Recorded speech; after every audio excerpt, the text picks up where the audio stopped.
Hi, I'm your host, Larry Dasilva. Thank you for joining us for this edition of Studio 411. It's always nice when we have guests return to pay us a visit. In this case, we have a young lady who's been here several times, always via the magic of Skype, FaceTime, or satellite.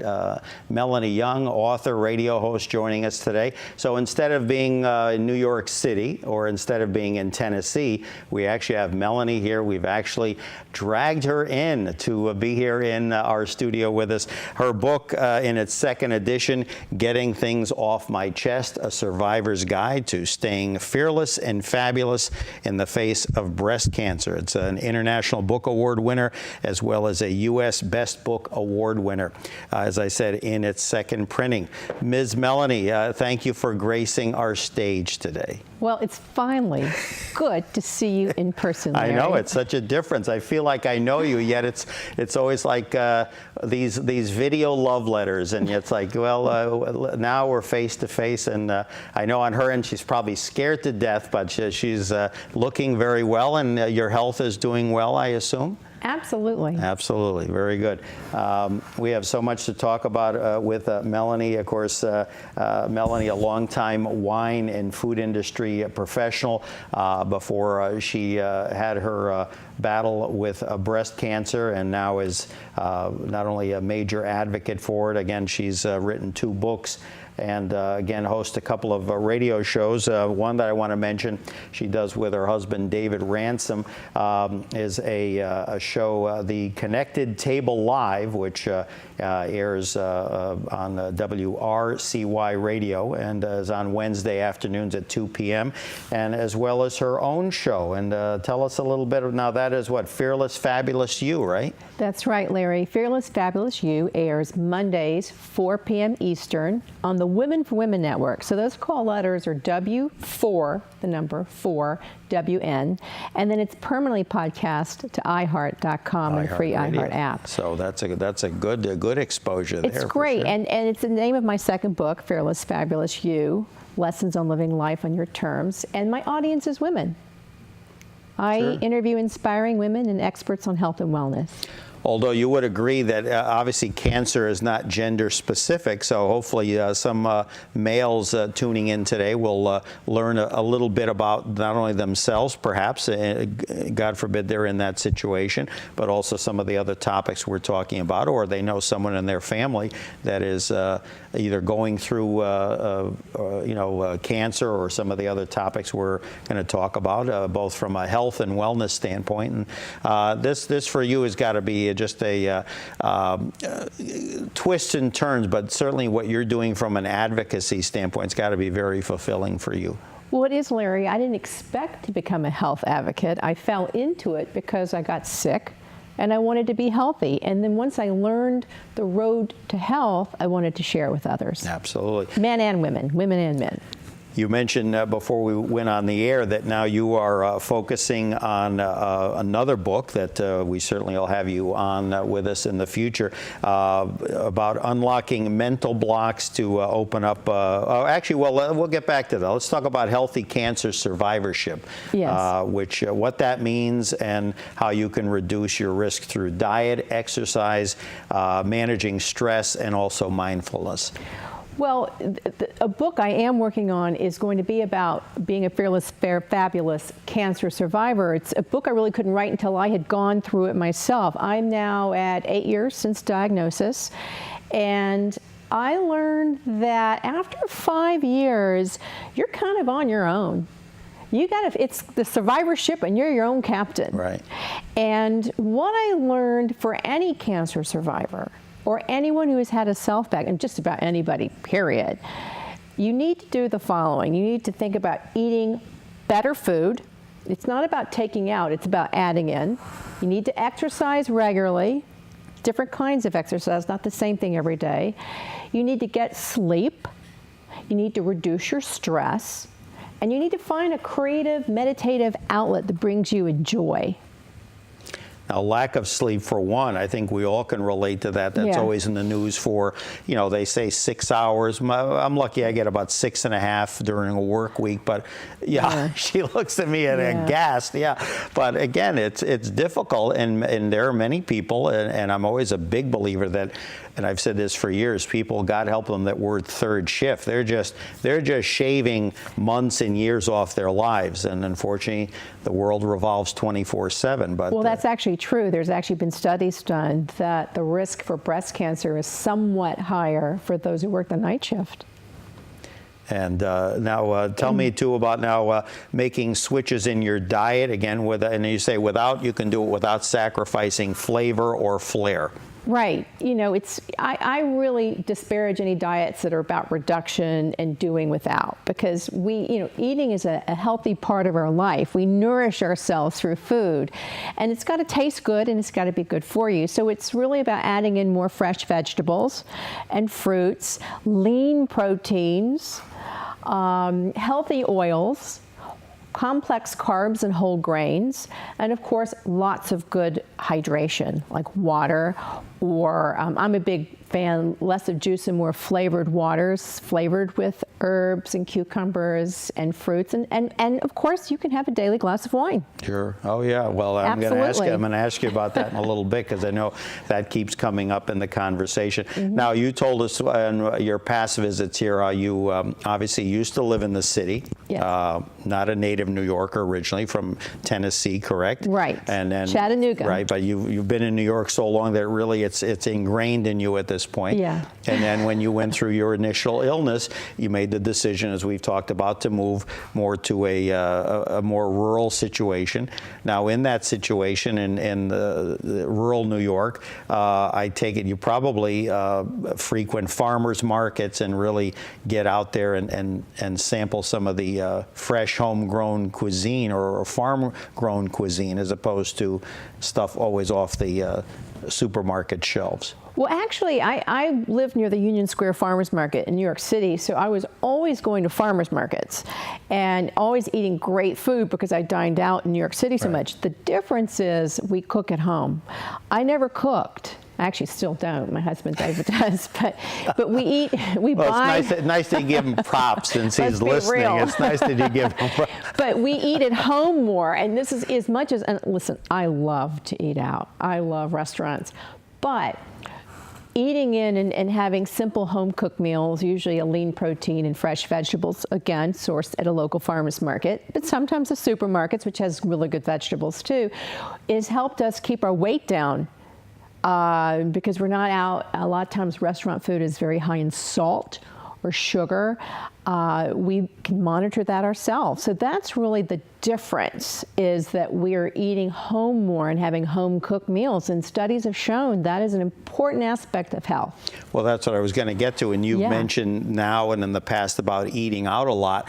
Granted, the cuisine may be good, but again, because you are not in from minute one in the preparation, it might be higher in sodium content. It might have more fatty acids, or what kind of oils, what kind of this and that are they using. This way, you and David are controlling, what's going into your diet. So that's great. And when we do eat out, I'm now the first to study the restaurant menu on the website to really start planning what I'm going to eat. And when we go to wine events, I'm the one who calls ahead and says, let's talk about the menu, just to make sure there's healthy options. Sure.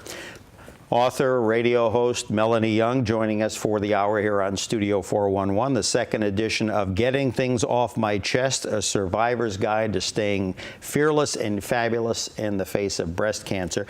Now, to go back to you were talking about the new project you're focusing on, a future project, about unlocking mental blocks to open up your life. Many people have mental blocks and cannot find their way out to pursue their passions and purposes. I think myself sometimes, I think we all have mental blocks. Mine tends to be almost kind of a procrastination at times, brought on either by an anxiety or a uneasiness about whether something is going to work fine or not, like this show. But, so I mean, I think those are mine. I mean, tell me a little bit about, this topic. Again, I know you've got some observations on that. I do, and I'm working on the keys to unlocking those mental blocks, because we are our own worst enemy when it comes to getting in our own ways, right? Sure. I'll give you a few examples. One I call cantorexia, like anorexia, but it's cantorexia. I can't do it. I can't do it. Just you're filled with can'ts. You can't do it. People tell you can't. Sure you can. You can put your mind to it. Influenza. If only I could do it. What if I make a mistake? It's that putting that if in front of everything that stops you, right? Another one, they're all tied to diseases. Crohn's disease. I'm too old. I'm too old. I'm a Crohn. I'm just too old. We need to realize that you can put your mind to do something if you have a positive attitude.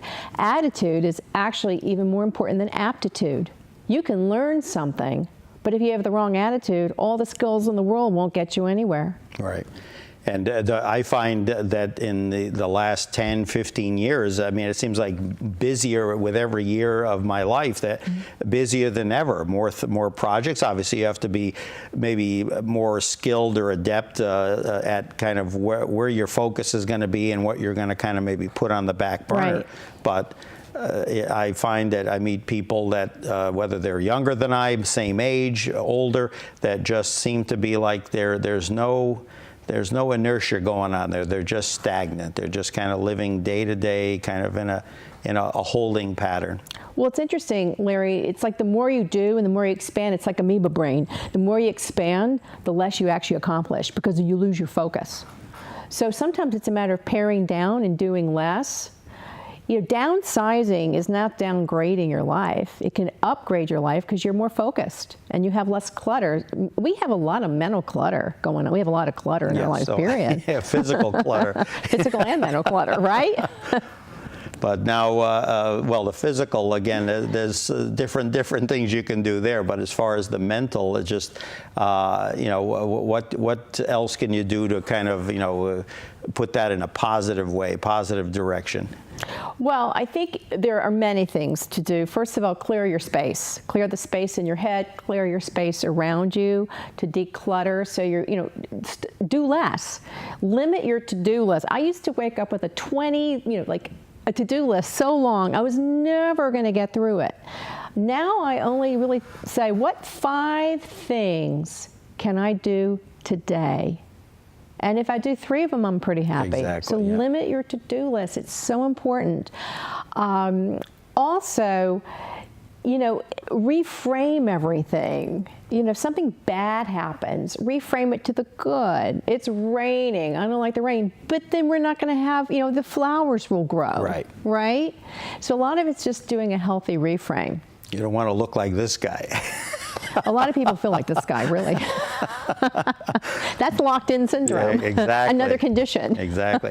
I agree totally with you as far as, usually I say out of 10 things, if I can do 2 or 3 well, the key is, and this is what I'm always trying to work on, I know we have technology that will help us do this, but I'll have a notebook and I'll say, okay, these are the 20 things that have to get done or whatever. Unfortunately, I lose the notebook, so I've got to work on that. Yeah, that's the scatterbrain effect. Yes. Yeah, you can know where everything is. Exactly. And like me, I have too many notebooks. Yeah. Yesterday I was looking for a notebook with a list of wines. I couldn't find it. I had 6 notebooks in front of me and I couldn't find anything. So it's like buy less, have less. That's really where it starts. I'll give you an example. So many folks with very beautiful homes, especially even down south. I don't know why I'm reminded of kind of Gone with the Wind-like thing. But folks that would have these wonderful, sitting rooms, living rooms, and they still have them today, Lord knows, here in Connecticut, where they have the, walls of books, antique books, classic books. My era, it's more like LP, CDs, that kind of stuff. You find today's generation, maybe it's for the good, is they don't have that kind of, maybe what other people would call clutter.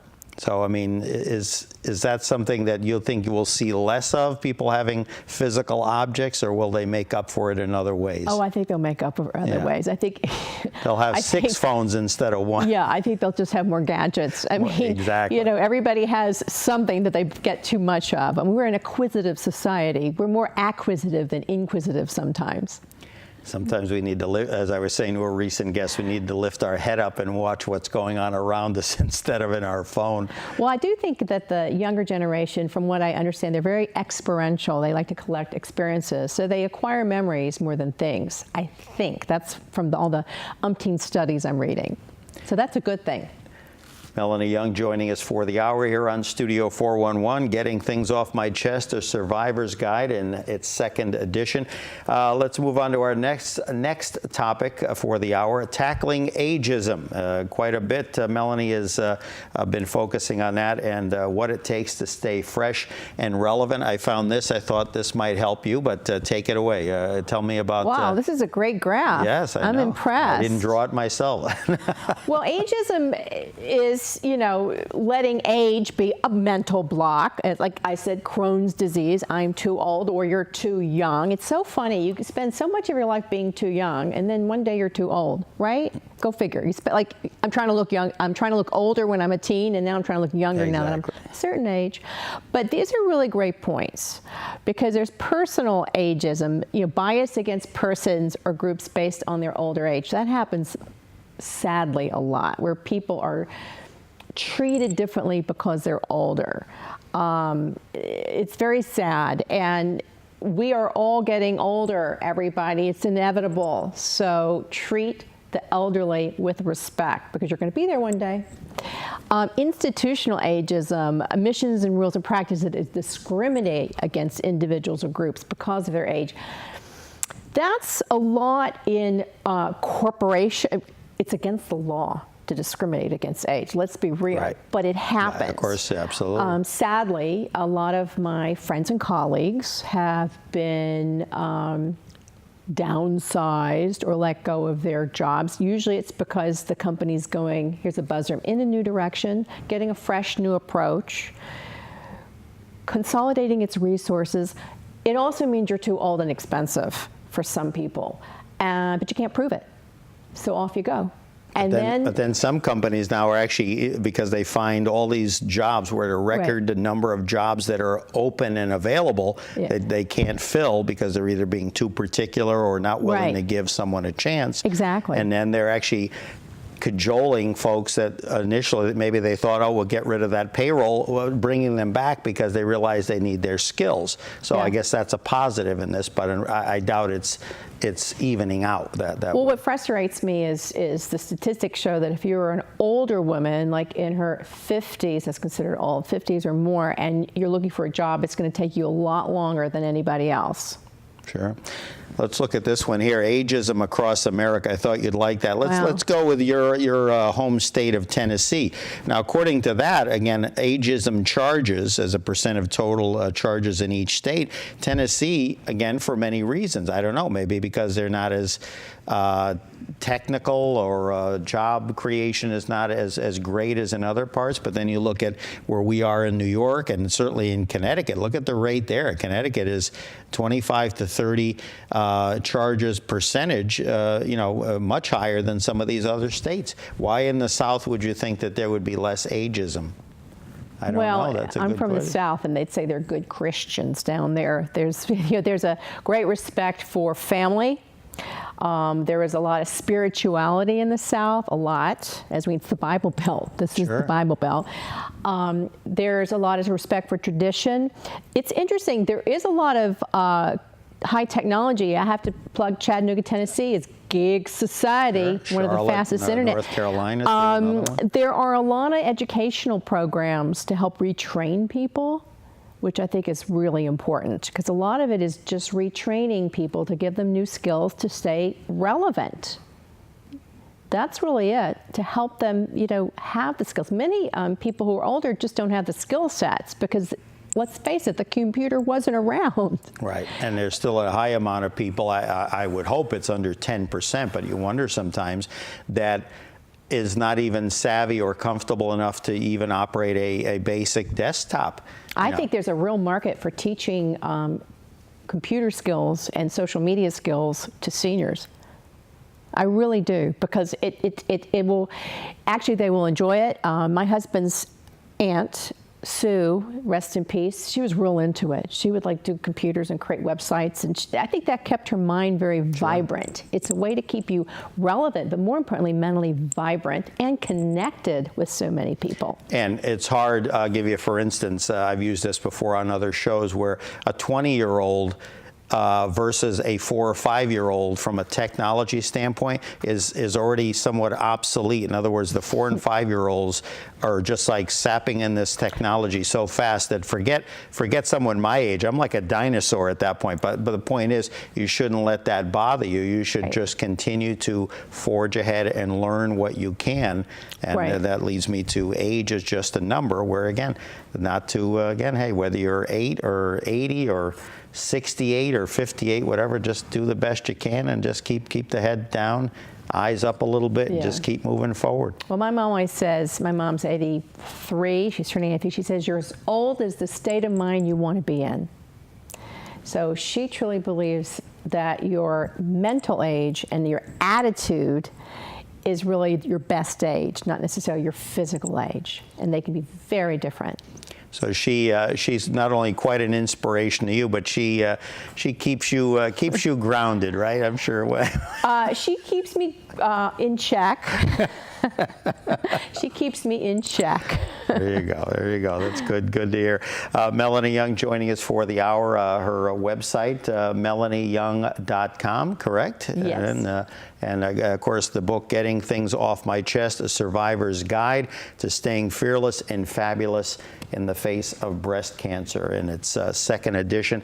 Now let's move on to some other points to get Melanie's take and expertise. Good carbs versus bad carbs. Again, I know, I like bread. I like things that I'm always told, oh, those are bad for you. I have friends that are, either they're vegan or they're into, what's the other now? Not organic. There's another word. I'll say again. Paleo? No. It's Vegan? a type. Well, I don't know. There's so It'll many come terms. to me, but anyway, the bad carbs versus good carbs. Educate me, and I'm sure, believe me, I need it as much as the next guy and gal. Give us examples of good carbs and bad carbs, because I think people don't fully understand what they need to know. Okay, well, first we should probably eliminate good and bad. It's all food, and the bottom line is, it's really how much you eat of it that's bad.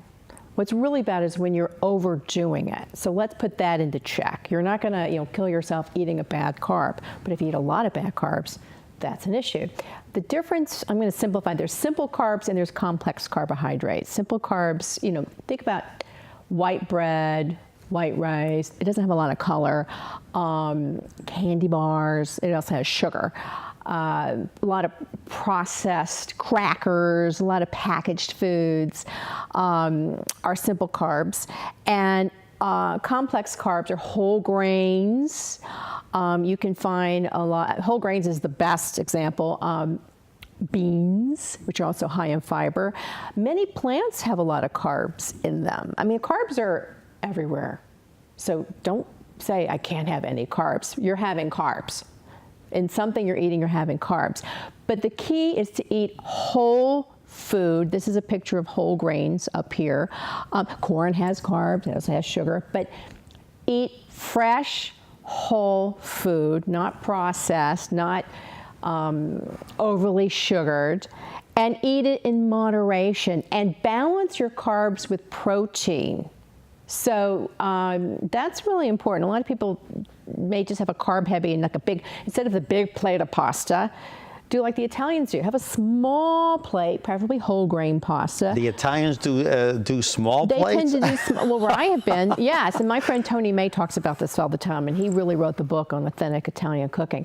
We always have a big, here's the deal, get a big plate, look at your plate, and put 2/5 of it as vegetables, okay? Fresh vegetables. And remember, vegetables do have carbs, but fresh vegetables. I'm big on leafy greens, I'm big on color, tomatoes, squash, colors, go for colors.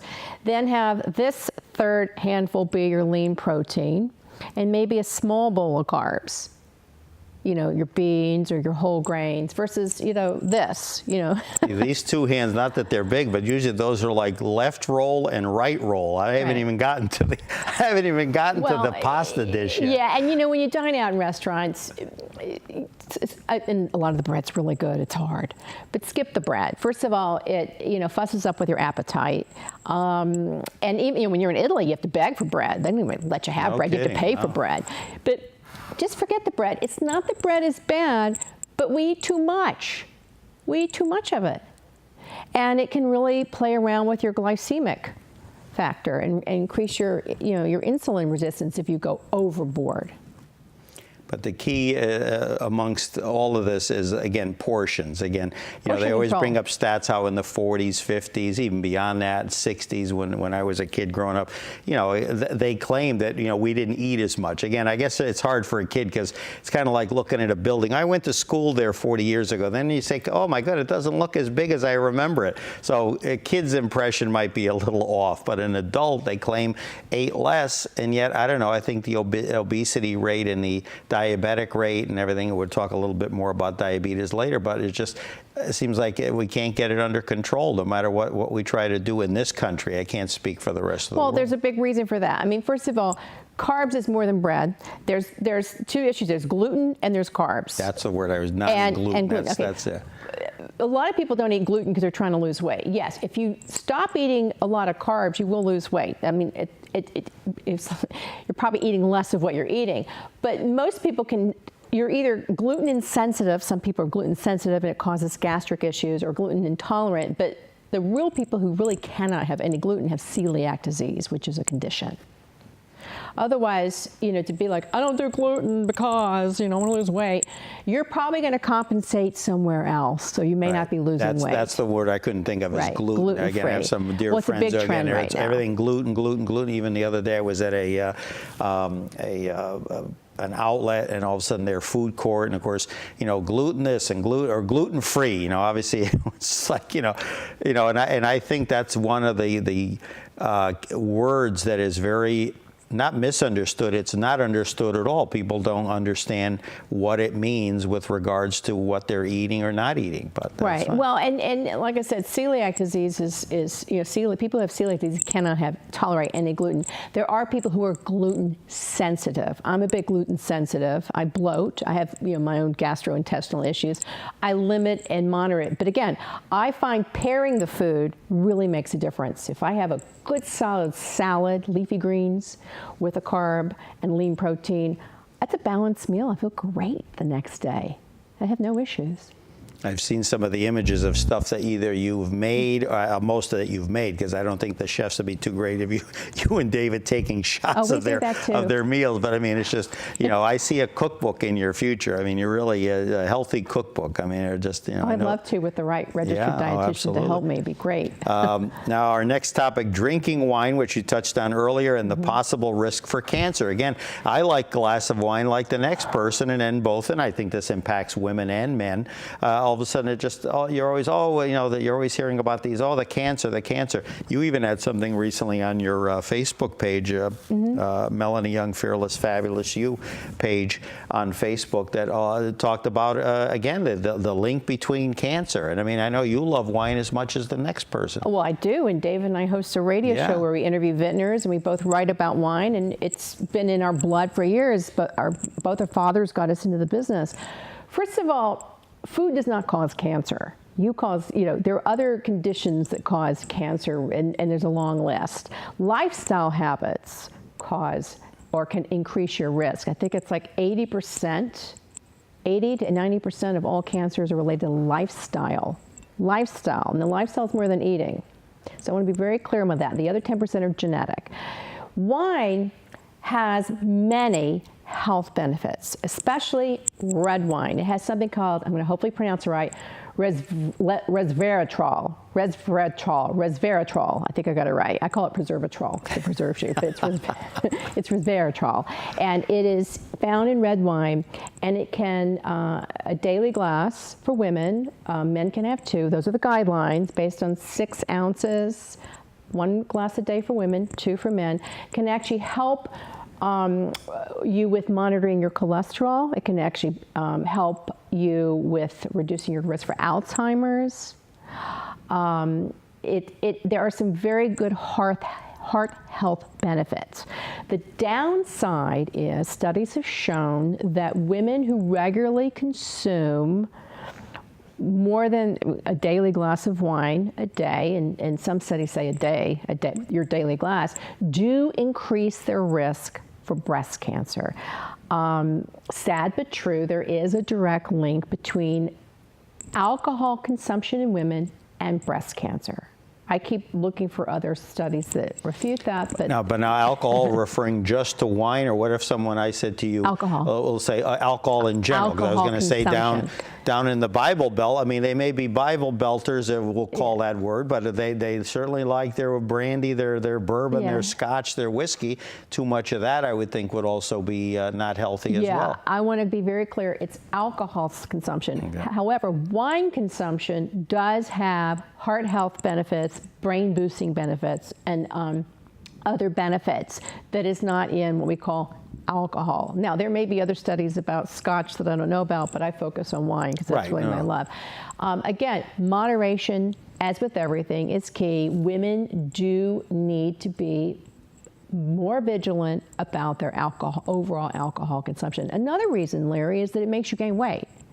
And the bigger issue is that moderate weight gain in all women is a significant health risk, not just for cancer, but also for heart health. A new study just came out. I have Dr. Nisa Goldberg on my radio show, I think in a week or two, to talk about it. Moderate weight gain, not obesity, moderate weight gain will impact your health. It's heart health, it's potential for diabetes, we're going to talk about that, cancers, different cancers, so that's the key. So how do you deal with that? You eat better and you move more, right? Yeah, absolutely. Yeah. Melanie Young joining us for the hour here on Studio 411, melanieyoung.com for more information. To mention for me now past episodes of your show, Fearless, Fabulous You, because you have some great guests. Where you have like a YouTube channel, correct? Or somewhere where they can, wish I had a they YouTube can see channel. Past episodes? Yeah, you can listen. We're working on the C part. All my shows are on iHeart.com. And the free iHeart app, you can click Fearless, Fabulous You, episodes, get to the link, and if you hit episodes, you can scroll down and read about each episode and who the guest is and what the topic is. Great, yeah, because again, I always get a kick when I see on your Facebook page the great people that you have on from all walks, all walks of life. That talking about the subject matter is always great. Now, speaking of subjects, let's move on to this one. The image caught me, and I said, I might like to try this. It was actually a recipe attached to this. Turmeric as an anti-inflammatory superstar, and this is East Curry lime roasted cashews. Now, I know as soon as people hear curry, they start freaking out because they think it's like, get the fire extinguisher out or a big glass of water. Now, just touch on turmeric in general, but did you try this? I think you had a guest I have on. Actually. Yeah. It's turmeric. Turmeric. Okay. It's a root. It's part of the ginger root family. And I feel very happy for the farmers in Hawaii that farm turmeric, because they're making a lot of money now that it's been rediscovered. It's an Asian root known for its yellow. Its curcumin makes it yellow, and it's known for its antioxidant, anti-inflammatory, and anti-cancer properties. It has been turmeric has been attributed to helping reducing your risk for colorectal cancer and other kinds of cancers, but most notably colorectal. It has a very light yellow due to the curcumin. If you cook with it, we often use it with curry. It's got a very mild flavor. We like to add its complementary seasonings such as curry and ginger. And the best health benefits combine it with black pepper. You can take it as a supplement, but like with all supplements, you should consult with your medical practitioner, because many supplements do interact with medications, and turmeric does interact with some. Gotcha. See, I was mispronouncing it. Now I know why Simon and Garfunkel didn't use it in their songs. See, they went rosemary, thyme, you know, whatever. Turmeric. They couldn't work that in the lyrics. Some people use it in cosmetics too, believe it or not. Oh, really? Yeah, cinnamon and turmeric. I actually tried it because some famous actress said she used it to make her skin glow. It did not work for me because I'm pale. It's really better for olive skin. I was a little yellow. Okay, so it has a glistening effect, eh? Yeah, well, it gives you like a tan. Nice. I actually like to mix it up and create savory Greek yogurts with it. Really? Boy. And I also mix it with my almond milk and make a turmeric, they call it turmeric tea. You can put it in tea. I use it in almond milk at night. It's so yummy with a little cinnamon. I'm getting hungry just hearing this. This is why we're going to have her back on. We talked about having a wine tasting episode. I would love, because we had a guest on a couple of years ago that brought some healthy food choices. And This is a healthy food I was choice. just getting, I could feel myself just, not putting on the calories because it was all healthy, but my goodness, I could just feel myself like, who needs dinner after this? But yeah, they're very healthy indeed. Our next They say topic. eat the rainbow. Basically, eat the rainbow. Fruits and vegetables, as we started to talk about store-bought, organic, and farmers. And I've heard some Right. things about organic that some people are kind of anti that or against. They think there's some problems with it. Educate us a little if you can. The pros and cons. Organic is not sprayed with pesticides, right, and herbicides, which we don't want, and could be potentially, if you hear Gloria Steinem speak, they are carcinogenic. But who wants herbicides in your bloodstream? Period. The downside is because they're not sprayed with herbicides and pesticides, you get little critters inside of them, so you got to be really clean them a lot, right? And they don't tend to stay as fresh. But for many, fresh, there's nothing. We're growing tomatoes and peppers on our patio. There's nothing like a fresh grown tomato, lettuce, or pepper. Where we live in the country in the Hudson Valley, everybody seems to have a farm or a vegetable garden. We don't, but we're working on it with tomatoes and peppers.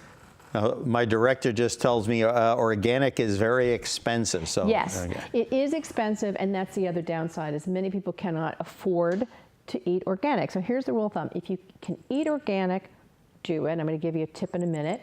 Otherwise, go fresh. Many supermarkets have wonderful fresh vegetable departments. Ours does, and even has local. If you need to, go fresh frozen, which is actually when the vegetables are frozen at their peak and they're very healthy. Just try to avoid canned or fried or boxed or fried, basically. So that's the way to do it. And then when you prepare your vegetables, stay away from heavy creams and don't make them too cheesy because that adds the fat. Yeah, and we love our cheese in this country. So I have here something called the Environmental Working Group's 2017 Dirty Dozen list. You can get it at www.ewg.org. It's issued every year, and it's the top fruits and veggies that have the most pesticides. So there's also something called the Clean 15, which are the fruits and vegetables with the least pesticides. So this is a handy sheet to have when you go grocery shopping. Okay, so fill us in a little bit on. I will do so. Are you ready? The top fruits and veggies that have the most pesticides. Number one, strawberries. Did you know that? No. Spinach. I'm getting distasteful just looking at them right here. Hopefully those are organic. At $3 a pound, might I add. Spinach, and a lot of people are not high on the bag spinach. They feel we eat a lot of bag spinach, but a lot of people say get it fresh. There's a lot of mixed opinions I always on get that. worried that one that I saw online where there was a frog in the bag. Yeah, I guess or fecal matter. Freddie the frog got scooped up when they bagged it. Ooh. Nectarines. Very good. Apples, peaches, pears, cherries, grapes, celery, tomatoes, sweet bell peppers, potatoes. Those are the Dirty Dozen. Try to buy them organic when possible. More than 98% of samples of strawberries, spinach, peaches, nectarines, cherries, and apples tested positive for residue of at least one pesticide. Wow. Now, one of my not so favorite, although I will say I had one recently in a quiche, kale. Do not like kale, but you know what?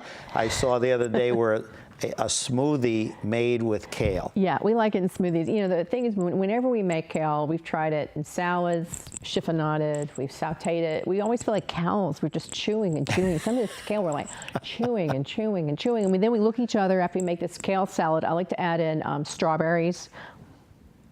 Farm strawberries. Yes, yeah. Pesticide-free strawberries. And nuts. And anything to actually make us forget that we're eating the kale. But in a smoothie or a juice, and we did try juicing, it's really good. And also, we make, or David, give him credit, makes like a Tuscan stew in the winter, and we cook in mushrooms and kale and beans. We just cook it all down in vegetable broth or mushroom broth, and that's really good. I see a lot of course, you're out in the countryside, more rural than the city, and of course, as you said, you're growing, a decent amount of things that you have room for or ability to do. But I find that, and sometimes people knock it. They say, well, it's kind of like not becoming the neighborhood. I'm like, what? Cities like even my old hometown in Bridgeport, I'm sure Hartford, I've seen it done. A lot of the big cities, they've got their little backyards with their fresh grown stuff, which all reminds me of like are. even in London during the war years. I'm sure they still do it now. These little homes, whatever, little flats as they call them, and then they always had vegetable gardens. I think it's great. I also think if you have children, if you're a grandparent and you bring your grandchildren over, they can learn about vegetables. If you're a parent, you can do it. It's a great family thing to create a garden, and it's really not too difficult. Start small. I mean, we started, like I said, we have peppers and tomatoes. We keep looking at a patch of earth below our patio, thinking maybe next year we'll do lettuces. It's a lot of work, though. You gotta make sure it's watered. I was up in upstate New York recently, and it was amazing the difference a little bit in climate. But you could tell where someone made the comment that their peak growing season, instead of maybe July, August, is more August, September, because it's close to where we were, was close to the Canadian border. And you could tell there was a difference. Things weren't as far along as perhaps we are here. Well, when I go to the south, to Tennessee, the peaches have been around, and okra. And I mean, it's just like, an abundance of vegetables. I mean, we're just starting to get them up in the Hudson Valley, and we got our first newsletter from one of our local farm stands that the sweet corn's finally in. There you go. Yeah. Oh, yeah. Yeah, absolutely. And tomatoes are just coming in. Melanie Young joining us for these remaining moments here on Studio 411. The book in its second edition, Getting Things Off My Chest, A Survivor's Guide to Staying Fearless and Fabulous in the Face of Breast Cancer. Let's talk about a little bit, we touched on it earlier, dealing with diabetes. It seems to me that the diabetes problem, I don't feel that we're getting a handle on it. Sometimes I think it's getting worse than better. Again, obviously, I preface this by saying Melanie's not a physician, she's not a medical MD, but of course, with the people that she comes in contact with, as well as her own research, I certainly value her thoughts on anything to do with health and nutrition. So again, dealing with diabetes, give me some thoughts. Well, I have worked with many doctors who specialize in diabetes, and many authors who've written cookbooks for diabetics. There's type 1 diabetes and there's type 2. You're usually born with type 1 diabetes, so that's a whole other type of diabetes to address. So the one I want to address is type 2 diabetes, which is the one you're referring to that seems to be on the increase. And one of the big reasons for that is the obesity epidemic. And obesity in America is an epidemic. Too many Americans and way too many children are overweight. And the biggest reason for that is, 1, diet, 2, lack of exercise. We're too sedentary. And those go hand in hand, because you can eat a healthy diet, but if you're not moving, you can still gain weight. So that's what the problem is and fortunately, there are many nonprofits and educational programs, including former First Lady Michelle Obama's program, to get kids, to teach children to eat better and to move more. Because sometimes your school meal is the only meal a child has if they're coming from a broken home or a home where they don't have parents who are cooking. That may be their only meal. So there's a lot of programs. One of my favorite in the New York area is Wellness in the Schools. I'm interviewing Chef Bill Telepan about his work with kids. Chef Bill Yossis, who worked at the White House with the Obamas and the Clintons, has a program.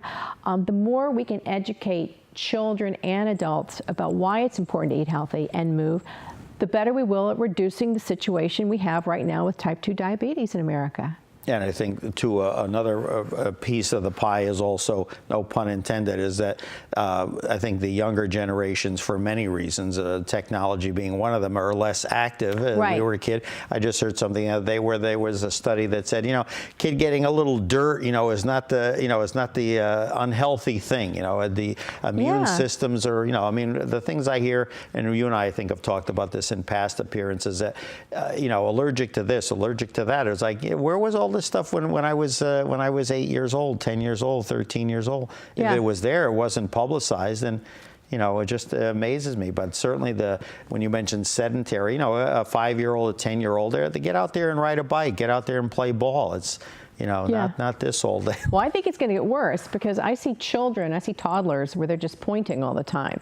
They don't even do this. They just do this. Yeah. And I think we're going to be raising, a bunch of people going like this all the time. Soon it'll be voice commands. So. With no communication skills. I mean, just wait till we see the lack of communication skills happening. I see that every day. And I hear now that as long as we're on that topic, swinging back to finally cursive writing, because we got away from that. And then I dealt with someone who was I worked with a couple of years ago. Lovely young man, but probably about 28, 29. So he must have been during that first wave, and he'd leave me some instructions or something that had to be corrected or done, and I'm like, corrected? I can't read what you're writing. Well, my handwriting is definitely worse too. I think it all gets worse. But I think as even us that did cursive, if you don't use it as much, like when I write an occasional check or a note or something, handwriting, I find myself almost out of practice is the best word. So, and I think I've forgotten how to write a capital Z, so that's something I've got to work. Well, I think everybody needs to sit down and write themselves a letter. Exactly. Start with writing yourself a letter. Just like the old song. Right. Now, this is not me waiting for a concert venue. This is a little graphic dealing with incontinence, and certainly a sensitive topic, but Melanie has even some exercises that I'm really curious about, so that if I ever get to this point, I won't necessarily have to start using a Depend or any other kind of device. So, well, you probably will, because most people become incontinent as they age. No That's matter the reality. So there's nothing I can eat. It is a natural process in aging. You start in diapers, you end in diapers, many of us. The reality is, and my show, Fearless, Fabulous You, covers head to toe, inside and out health. So recently I had a show on incontinence. Women do tend to have incontinence more than men. Some of it's due to pregnancy, which increases your risk for having incontinence, obesity, and smoking, because you're coughing a lot, and your muscles get released. So many of us have incontinence or a bladder that's out of control. It's nothing to be embarrassed about, but there are exercises you can do. I can do them right now if you want. That's why I brought it up, because I read something where you can be sitting on a plane or in your car, preferably with the 2 hands on the wheel. But also, you don't need your hands to do these exercises. They're called the Kegel exercises. They're also the same exercises that you do to improve your interior vaginal muscles or your prostate muscle, that it's the resisting the urge to go. You hold. So these are exercises that both it's not gender specific. Both can do. Yeah, I mean they talk about them more with women, because women probably need them more, but men experience incontinence, particularly men that have who have enlarged prostates, which is a very common condition. My father had prostate cancer. He was in Depends at the end of his life. It happens. First of all, be sensitive to people who need to go to the bathroom. Be courteous and don't rush people and guests. Ask people if they need to go to the bathroom. Most people do, and they're embarrassed. And if you have a condition, be prepared. But you can do these exercises which do help strengthen the area. So this is something I could even do if I had a show that wasn't going well. Not this one, but I'm saying a guest that really wasn't thrilling me. I could actually do these and just pretend like I'm interested in what they're saying. Okay, no, but not you, Melanie. Well, the doctor I had on said to do it at a stoplight, or I said, what about a subway? So it's just a healthy exercise. It's also one to strengthen your muscles as you age, so that you do not. That area, just like all muscles need to be exercise, stay strong. There you go. There you go. I love this picture. Anyone I do now? too. Do you It have seems like these it's been planted? fixed. I don't know. Does it look great on screen here? Look at that. The sunflowers. You have sunflowers on your property? Well, first of all, I must credit the photographer who did some really great photoshopping. His name is Michael Gold. He does portrait photography. He's a neighbor in New Paltz. And this was actually taken at Walk Hill Valley Farm, one of our local family farms. Just down the road, we love Jenkin Lukens is down, they're all down the road in yonder. And they, probably about mid to late August, right now it's cornfields coming up, corn season, and then the sunflowers will burst into in September. There you go.